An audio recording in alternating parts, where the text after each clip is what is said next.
প্রতিদিনকার মতো প্রার্থীর পায়ে পায়ে অনুষ্ঠানে বাংলা টাইমের পক্ষ থেকে আমি শশাঙ্ক আবার উপস্থিত হয়েছি আপনাদের সামনে। আজ এসেছি যাদবপুর লোকসভা কেন্দ্রের প্রার্থী অনির্বাণ গাঙ্গুলি। তিনি প্রচারে বেরিয়েছেন সেই সমস্ত তথ্য চিত্র আপনাদের সামনে তুলে ধরতে। যিনি এক সময় শিক্ষা জগতে ছিলেন, সেখান থেকে রাজনীতিতে এসেছেন। সেই অনির্বাণ গাঙ্গুলির যাদবপুর লোকসভা কেন্দ্র থেকে তাঁর জেতার ব্যাপারে কতটা আশাবাদী তার কাছ থেকেই জেনে নেব। আসুন দেখে নিই, তার মুখ থেকেই শুনে নিই।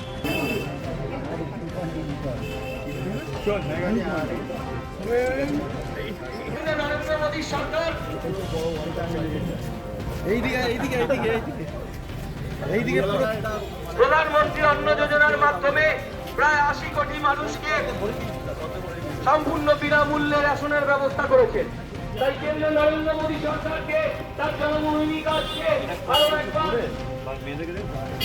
এগিয়ে নিয়ে যেতে যাদবপুর লোকসভা কেন্দ্রের প্রার্থী সুরক্ষিত করবার জন্য, রাষ্ট্রকে সুরক্ষিত হাতে পৌঁছে দেওয়ার জন্য অনির্বাণ গাঙ্গুলি এক নম্বর প্রার্থী বিশিষ্ট শিক্ষাবিদ ডক্টর শ্যামাপ্রসাদ মুখোপাধ্যায় ফাউন্ডেশনের চেয়ারম্যান ডক্টর অনির্বাণ গাঙ্গুলি মহাশয় এবার অষ্টাদশ লোকসভা নির্বাচনে যাদবপুর কেন্দ্রে ভারতীয় জনতা যশস্বী প্রধানমন্ত্রী শক্ত করবার জন্য সকাল সকাল ভোট কেন্দ্রে পৌঁছে 1 নম্বর বোতামে ফুল চিহ্নে ভোট দিয়ে ভারতের জনতা পার্টির প্রার্থী আমরা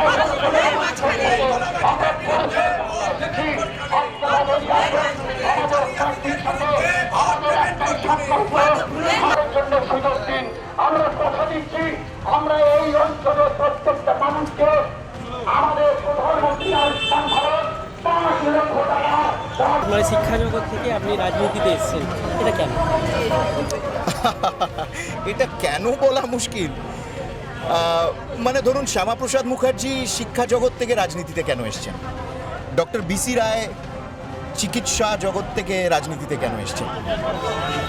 আমরা একটা আদর্শ, একটা উদ্দেশ্য নিয়ে রাজনীতি করি, এবং আমরা বিশেষ করে যে দল ভারতীয় জনতা পার্টি, তার আগে ভারতীয় জনসংঘ, এর সংঘর্ষের ইতিহাস, দেশ সেবার সংঘর্ষের ইতিহাস, দেশের আমাদের স্বাধীনতাকে অক্ষুণ্ণ রাখার জন্যে ত্যাগের ইতিহাস। শ্যামাপ্রসাদ মুখার্জি তার ত্যাগ করেছেন, তার জীবন দিয়েছেন, আত্মবলিদান দিয়েছেন। আমাদের রাজনৈতিক ইতিহাস এমনটাই, শুধু আমি কেন, অজস্র আপনি এরকম মানুষ পাবেন।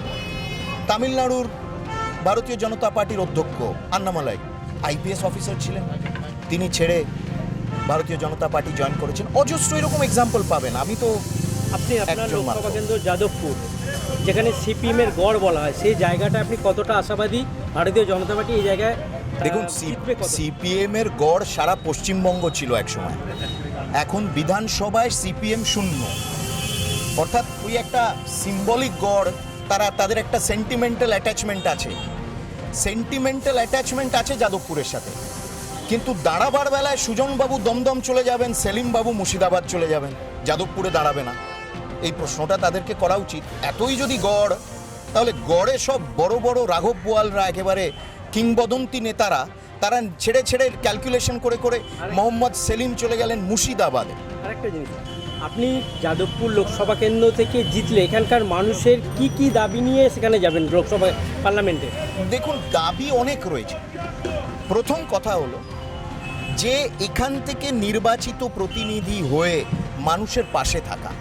15 বছর, 2009 থেকে 2014, 2024 যাদবপুরের মানুষ যাদেরকে নির্বাচিত করেছেন, তারা তাদের পাশে দাঁড়ান। তারা হার্ভার্ড, দুবাই,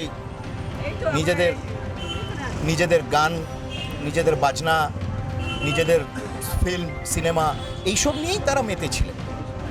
মানুষের পাশে থাকতে হবে, তারা মানুষের পাশে থাকেননি। এবং এখন যারা বলছে আমরা মানুষের পাশে আছি, আমরা ঘরের মেয়ে, ঘরের ছেলে বলার জন্য, কত ঘরের মেয়ে, ঘরের ছেলে বলে শুনে শুনে আমরা দেখলাম ফাইনালি জিতে যাওয়ার পর এরা কেউ মানুষের পাশে থাকে না।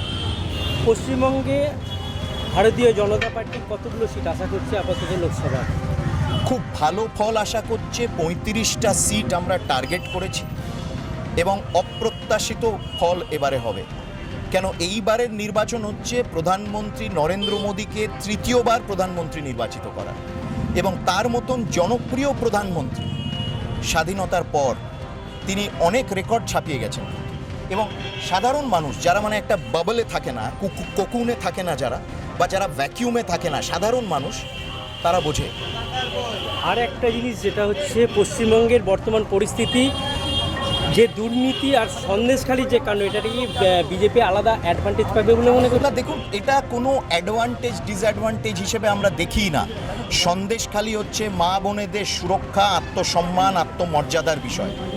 পশ্চিমবঙ্গের মতন জায়গায়, বাংলায়, যেখানে রেনেসন্স হয়েছে, রিফরমেশন হয়েছে, যেখানে ঈশ্বরচন্দ্র বিদ্যাসাগরের মতন, রাজা রামমোহন রায়ের মতন, বঙ্কিমের মতন এইরকম দিকপালরা যেখানে একদা মানে এই ভূমিতে তারা বিচরণ করেছে, সেইখানে সন্দেশখালির মতন ঘটনা হবে, এটা মানে চিন্তা করা যায়।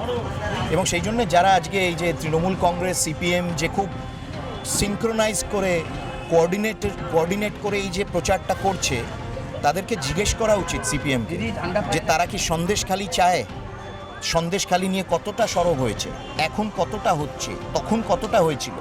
মার তো আমাদের লোকেরাই খেয়েছে। যাদবপুর লোকসভা কেন্দ্রে বিজেপি প্রার্থী অনির্বাণ গাঙ্গুলি তার জেতার বিষয়ে আত্মপ্রত্যয়ী। তিনি শাসক দলের প্রার্থী এবং বামফ্রন্ট প্রার্থীদের কোনো রকম আমল দিতে নারাজ।